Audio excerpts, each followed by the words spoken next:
বাংলাদেশের রাজনীতিতে এমন এক মুহূর্ত আসে যখন কোনো দলের প্রকৃত অবস্থান বুঝতে গিয়ে সাধারণ মানুষ হিমশিম খায়। ঠিক এই মুহূর্তে দেশের অন্যতম প্রধান রাজনৈতিক দল বিএনপি এমনই এক রহস্যময় অবস্থানে দাঁড়িয়ে আছে, যেটা নিয়ে প্রশ্ন উঠতে শুরু করেছে চারিদিকে। প্রশ্নটা খুবই সরল, কিন্তু উত্তরটা যেন কুয়াশায় ঢাকা। গণভোটে বিএনপি আসলে কোন পক্ষে? হ্যাঁ ভোট দিবে নাকি না ভোট? এই প্রশ্নের সরাসরি জবাব দিতে দলটির শীর্ষ নেতৃত্ব যেভাবে এড়িয়ে যাচ্ছেন, সেটা দেখে অনেকেরই মনে সন্দেহের বীজ বপন হচ্ছে। রাজনৈতিক পর্যবেক্ষকদের একাংশ বলছেন বিএনপি এখন এমন এক কৌশল অবলম্বন করছে যেটাকে অনেকে তাকিয়া নীতির সাথে তুলনা করছেন। তাকিয়া নীতি বলতে বোঝায় বাইরে একটা কথা বলা আর ভেতরে ভেতরে সম্পূর্ণ ভিন্ন কিছু করা। এই অভিযোগ কতটা সত্য সেটা বুঝতে গেলে একটু গভীরে যেতে হবে। তাকিয়া নীতির ধারণাটা মূলত ধর্মীয় প্রেক্ষাপট থেকে এসেছে। শিয়া এবং কাদিয়ানি সম্প্রদায়ের বিরুদ্ধে দীর্ঘদিন ধরে এই অভিযোগ উত্থাপিত হয়ে আসছে যে তারা বাইরের মানুষের কাছে নিজেদের প্রকৃত বিশ্বাস গোপন রাখে। একজন কাদিয়ানির সাথে কথা বললে আপনি সহজে বুঝতেই পারবেন না যে সে আসলে কি বিশ্বাস করে। প্রশ্ন করলে বলবে যে হ্যাঁ, মুহাম্মদ সাল্লাল্লাহু আলাইহি ওয়াসাল্লামকে শেষ নবী মানি, বুখারী মুসলিম সব হাদিস গ্রন্থ মানি। কিন্তু ধীরে ধীরে যখন কেউ তাদের বৃত্তে ঢোকে, তখন আস্তে আস্তে মূল বিশ্বাসের সাথে পরিচিত হয়। শিয়াদের ক্ষেত্রেও ঠিক একই চিত্র দেখা যায়। প্রথমে বলবে সাহাবীদের মানি, কাউকে গালি দিই না, কিন্তু ধীরে ধীরে বিষয়গুলো পাল্টে যায়। এখন প্রশ্ন হচ্ছে, একটি রাজনৈতিক দলের সাথে এই তুলনা কতটা প্রাসঙ্গিক? উত্তর খুঁজতে গেলে বিএনপির সাম্প্রতিক আচরণের দিকে তাকাতে হবে। মির্জা ফখরুল ইসলাম আলমগীর বলেছেন গণভোটে না দেওয়ার সুযোগ নেই। এই বক্তব্যটা শুনতে খুব সহজ মনে হলেও এর মধ্যে লুকিয়ে আছে এক গভীর রহস্য। খেয়াল করুন, তিনি কিন্তু বলেননি যে তারা হ্যাঁ ভোট দেবে, বলেননি যে দেশবাসীকে হ্যাঁ ভোট দিতে উদ্বুদ্ধ করবে। তিনি বলেছেন না দেওয়ার সুযোগ নেই। এই বাক্যটা যদি ভাঙেন, তাহলে এর অর্থ দাঁড়ায় আসলে না দিতে চাই, কিন্তু পারছি না, বাধ্য হয়ে দিতে হচ্ছে। একজন দলীয় প্রধান যখন গণভোটের মতো গুরুত্বপূর্ণ বিষয় এভাবে ঘুরিয়ে পেঁচিয়ে কথা বলেন, তখন স্বাভাবিকভাবেই প্রশ্ন ওঠে আসল ইচ্ছাটা কোথায়। কেন সরাসরি বলতে পারছেন না যে হ্যাঁ, আমরা হ্যাঁ ভোটের পক্ষে এবং সবাইকে হ্যাঁ ভোট দিতে বলছি? এই সরল কথাটা বলতে এত ভয় কেন? ঘটনা কিন্তু এখানেই শেষ নয়। মাঠ পর্যায়ে যা ঘটছে সেটা আরো চাঞ্চল্যকর। শেরপুরের একজন বিএনপি নেতা, যিনি পৌরসভা বিএনপির আহ্বায়ক মানে একটি গুরুত্বপূর্ণ পদে আছেন, তিনি প্রকাশ্যে বলেছেন গণভোটে না ভোট দিতে হবে। শুধু তাই নয়, তিনি আওয়ামী লীগ এবং বিএনপি উভয় দলের নেতাকর্মীদের ট্রেনিং দিচ্ছেন এই বিষয়ে। বলছেন যে হ্যাঁ ভোট পাশ হলে 16 ডিসেম্বর থাকবে না, 26শে মার্চ থাকবে না, 71 থাকবে না, 71-এর জায়গায় আসবে 24। 72-এ শেখ মুজিবের যে সংবিধান ডক্টর কামাল হোসেন দ্বারা রচিত, সেটি থাকবে না। এই বক্তব্য কোনো সাধারণ কর্মীর নয়, এটা একজন স্থানীয় পর্যায়ের গুরুত্বপূর্ণ নেতার। প্রশ্ন হচ্ছে, তিনি এই সাহস পেলেন কোথায়? এই তথ্য পেলেন কোথায়? এই ট্রেনিং দেওয়ার অনুমতি পেলেন কার কাছ থেকে? জয়নাল আবেদিন ফারুক আরো আগেই প্রকাশ্যে বলে দিয়েছেন যে গণভোটে না ভোট দিবেন।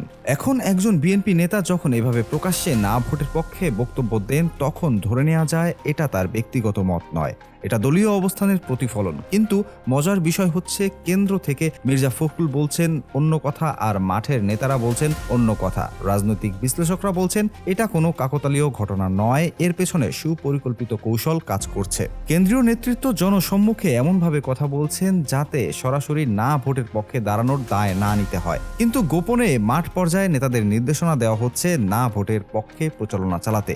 এটাই সেই তাকিয়া নীতি, যেখানে বাইরে বলা হচ্ছে একটা আর ভেতরে করা হচ্ছে আরেকটা। এই কৌশলের পেছনে কারণ কি সেটাও বুঝতে হবে। জুলাই বিপ্লবের পর দেশে যে নতুন রাজনৈতিক বাস্তবতা তৈরি হয়েছে, সেখানে সরাসরি জুলাইয়ের বিপক্ষে অবস্থান নেওয়া বিএনপির জন্য ঝুঁকিপূর্ণ। যারা জুলাই বিপ্লব করেছে তারা স্পষ্ট ভাষায় বলে দিয়েছে গণভোটে হ্যাঁ ভোট দেওয়া মানেই জুলাই সনদের পক্ষে ভোট, আর না ভোট মানে জুলাই বিপ্লবের বিরুদ্ধে অবস্থান। হাসনাত আব্দুল্লাহ ইতিমধ্যে বলে দিয়েছেন যে গণভোট প্রশ্নে একটি দল ভারতের পক্ষে অবস্থান নিয়েছে, সেই দলটি বিএনপি। এই অভিযোগ বিএনপির জন্য মারাত্মক ক্ষতিকর, কারণ বাংলাদেশের জনগণের মধ্যে ভারত বিরোধী মনোভাব অত্যন্ত প্রবল। যে দল ভারতপন্থী হিসেবে চিহ্নিত হবে, তার রাজনৈতিক ভবিষ্যৎ অন্ধকার। ঠিক এই কারণেই বিএনপি দ্বৈত কৌশল অবলম্বন করছে বলে মনে করা হচ্ছে। প্রকাশ্যে বলছে না ভোট দেওয়ার সুযোগ নেই, যাতে জুলাই শক্তির সরাসরি শত্রু হিসেবে চিহ্নিত না হতে হয়, কিন্তু গোপনে মাঠ পর্যায়ে না ভোটের প্রচারণা চালাচ্ছে যাতে আওয়ামী লীগের ভোট ব্যাংক ধরা যায়। বিএনপির এই কৌশলের আরেকটা দিক আছে। দলটি গণভোট নিয়ে যতটা সম্ভব কম কথা বলতে চাইছে। খেয়াল করলে দেখবেন বিএনপির নেতারা প্রতিদিন অসংখ্য বক্তব্য দেন, সংবাদ সম্মেলন করেন, বিভিন্ন ইস্যুতে কথা বলেন, কিন্তু গণভোট নিয়ে তারা প্রায় নীরব, যেন এই বিষয়টাই নেই, যেন এটা কোনো গুরুত্বপূর্ণ ইস্যুই না। এই নীরবতাও পরিকল্পিত বলে মনে করা হচ্ছে। বিএনপি চাইছে গণভোট ইস্যুটা যতটা সম্ভব আলোচনার বাইরে থাকুক, মানুষ ভুলে যাক। জাতীয় নির্বাচন নিয়ে কথা হোক সেটা ঠিক আছে, কিন্তু গণভোট সেটা নিয়ে কথা বলার দরকার কি? কিন্তু যখনই কথা বলতে বাধ্য হচ্ছেন, তখন যে বক্তব্য আসছে সেটা না ভোটের পক্ষে যাচ্ছে। জয়নাল আবেদিন ফারুক বলছেন না ভোটের কথা, শেরপুরের নেতা বলছেন না ভোটের কথা, কিন্তু হ্যাঁ ভোট দিবেন এই কথা কোনো নেতাই স্পষ্ট করে বলছেন না। মির্জা ফখরুল সর্বোচ্চ বলছেন না ভোট দেওয়ার সুযোগ নেই। এই বাক্যটা কিন্তু হ্যাঁ ভোটের সমর্থন নয়, এটা বাধ্যবাধকতার কথা, এটা অনিচ্ছার প্রকাশ। তারেক রহমানের আগের বক্তব্য এই প্রেক্ষাপটে স্মরণ করা যেতে পারে। তিনি বলেছিলেন গণভোটের চেয়ে আলু পেঁয়াজের সংরক্ষণাগার বেশি গুরুত্বপূর্ণ।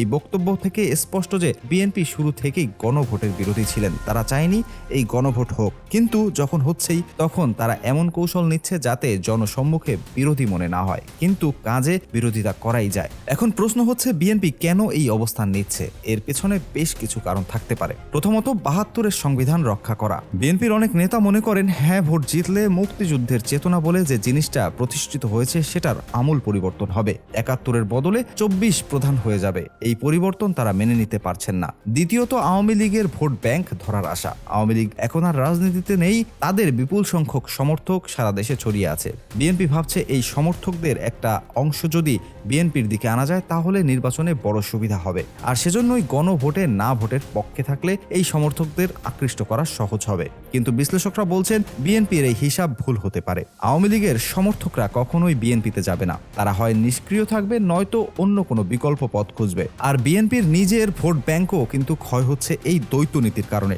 জুলাই প্রজন্মের তরুণরা যারা বিপ্লব করেছে তারা বিএনপির এই চালাকি বুঝতে পারছে। তারা দেখছে বিএনপি মুখে মুখে সংস্কারের কথা বললেও কাজে তারা সেই পুরনো ব্যবস্থাই রক্ষা করতে চাইছে। এই উপলব্ধি বিএনপির জন্য দীর্ঘমেয়াদে ক্ষতিকর হবে। গণভোটের প্রশ্নমালা নিয়েও বিএনপির আপত্তি ছিল। তারা নোট অফ ডিসেন্ট দিয়েছিল, সেই নোট অফ ডিসেন্ট প্রশ্নমালায় অন্তর্ভুক্ত করা হয়েছে।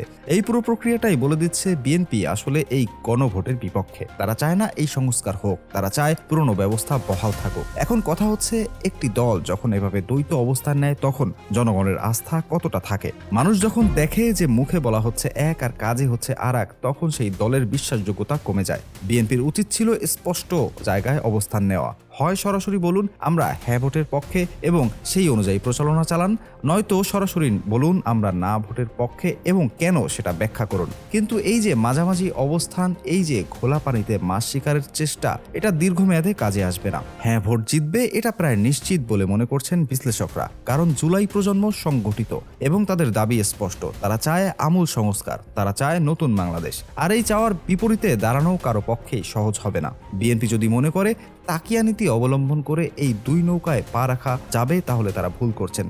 রাজনীতিতে স্পষ্টতা জরুরি। জনগণ জানতে চায় কোন দল কোথায় দাঁড়িয়ে। এই ধোঁয়াশা মানুষ পছন্দ করে না। আগামী দিনগুলোতে দেখা যাবে বিএনপি তাদের অবস্থান পরিষ্কার করে কিনা। গণভোটে কি তারা সক্রিয়ভাবে হ্যাঁ ভোটের প্রচারণায় নামবে, নাকি এই ধূম্রজাল অব্যাহত রাখবে? তাদের সিদ্ধান্তের উপর নির্ভর করছে তাদের রাজনৈতিক ভবিষ্যৎ। বাংলাদেশের মানুষ এখন অনেক বেশি সচেতন। তারা বুঝতে পারে কে কি বলছে আর কে কি করছে। এই দ্বৈত নীতি যে দলই অনুসরণ করুক না কেন, তাকে জনগণের কাছে জবাবদিহি করতে হবে। আর সেই জবাবদিহিতার মুহূর্ত খুব বেশি দূরে নয়।